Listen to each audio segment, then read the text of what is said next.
Hi guys, welcome back. Uh, this is our last video for 5 pages of ethical hacking about theory only. Actually, we are not jump into the our practical labs and everything, not it. Just this is we discuss about some basic stages, how we gather the information, how we gain the access, scanning, and just method. Just in the theoretical we are discussing here. After this video, we are going to jump practical. Actually, from basic, we will go from basic. So, which basic you need to do properly before you jump into the professional hacking. So, you need to understand the operating system Linux. You need to understand the operating system of Windows, and you need to learn something about to automate the some tasks. So then you can jump onto your level step by step. Okay, and we will going to discuss in this video about gaining access. Actually, our whole ethical hacking goal is our main goal is just about the uh, gaining the access to the system or gaining into the entering into the system someone's. Okay, that is our main goal. Okay, so that how can we gain that access? How many types we can do that? Okay, then normally uh, we have is our password cracking. If you want to enter into the access, I explained in everything in the previous videos how to gather the information, and once you gather the information, how to enter and gain the access. One method is password cracking, and another method is password attacks. And also, once you got the passwords, you have to do privilege escalations. That is another one. So the password cracking, we use so many methods like brute force attack and dictionary attack, rule-based attack, and rainbow tables. We will we will practice all these ones into when we get enter into our labs. Okay, so we will discuss everything what those attacks and brute force, dictionary, rule-based. And also one another one is attacks, password attacks, passive online attacks, and active online attacks.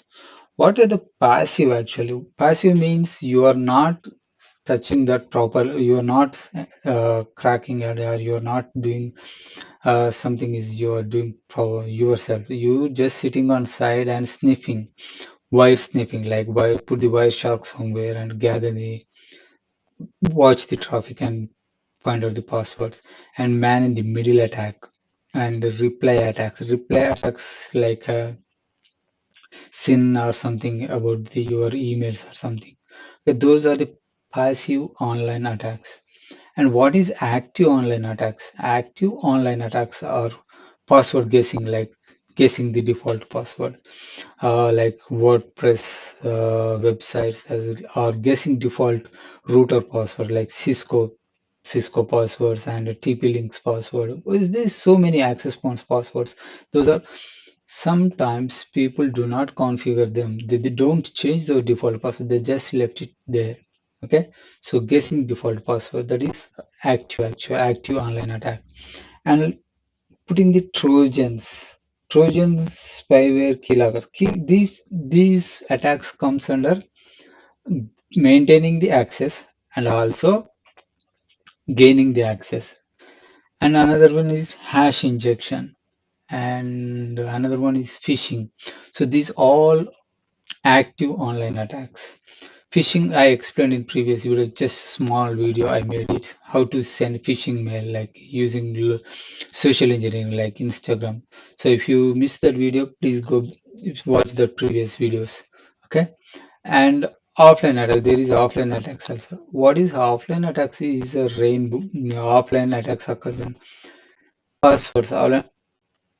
You got some passwords and you will push them like brute forcing as trying these different passwords. Okay, so those are the attacks we know that. And non-electronic attacks is mainly shoulder surfing, social engineering. We discussed these in information gathering. Okay, so dumpster diving. These all passive information gathering. We discussed reconnaissance.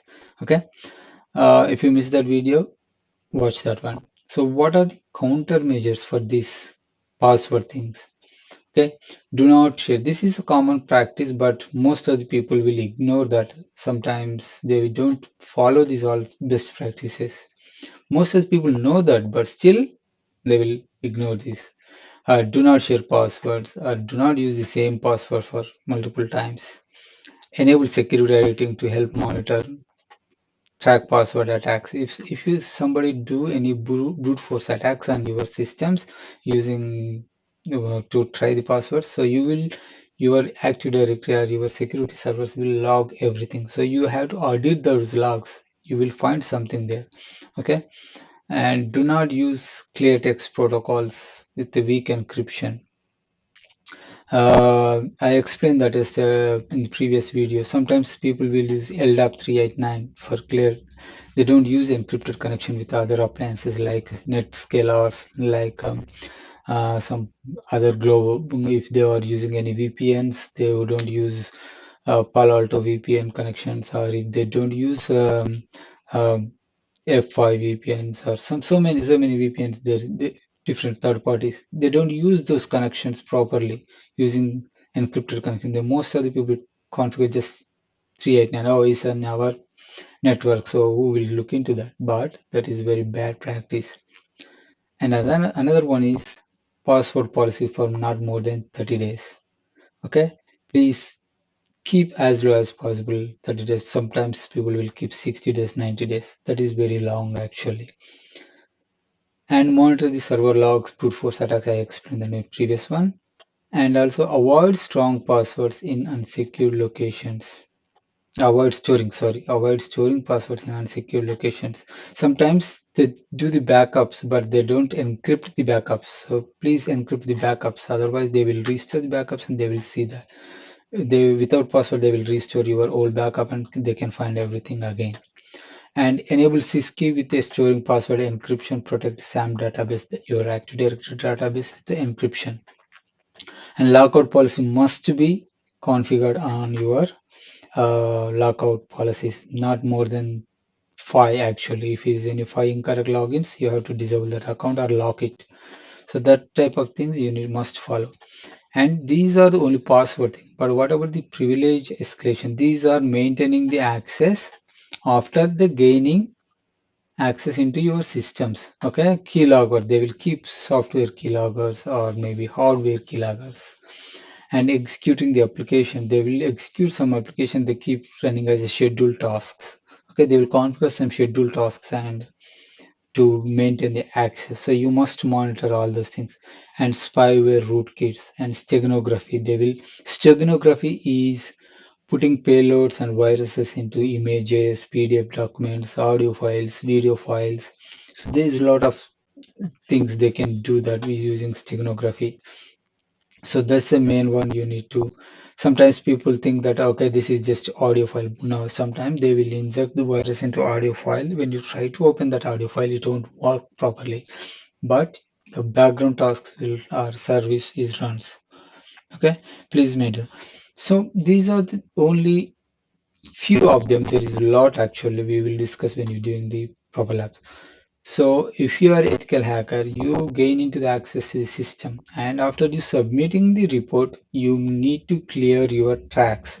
That is the main thing. Otherwise, you will experience your legal. Otherwise, you will face legal issues after that. So if you are create, you must after your assessment, you must erase any logs or any accounts you created in the Active Directory to maintain your access.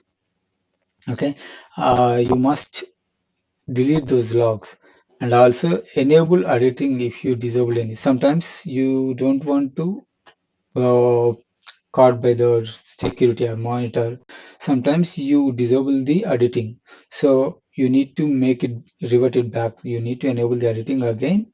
So you need to revert back any modify logs or any registry files.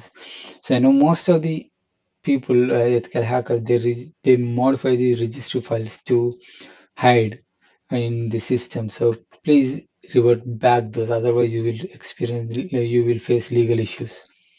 Uh, remove any scripts and schedule tasks. If you create any scripts or schedule tasks to maintain access, to get the logs or anything you did that, you must remove them. Okay, otherwise it's a big issue. You legal issues comes after that. Remove all files, folders you created during the report, assessment or anything. So remove all the files, clean up the systems. Okay, these are the only few things I can explain at the moment. But when we jump into the practicals, we will go through step by step how to do that and how we will do going to clean everything. Okay. This is only the 5 steps of our ethical hacking, 5 phases, but this is only theory part up to now we discussed. We will, from next video onwards, we will go from basics. Like next video, we will discuss about our basic commands, basics of operating systems, and basics of how to gather the information step by step. Please subscribe for those update videos and please comment below if you have any suggestions and also if you have any improvement, if you need any improvement from my side, please comment below in the video. Thank you very much. Bye.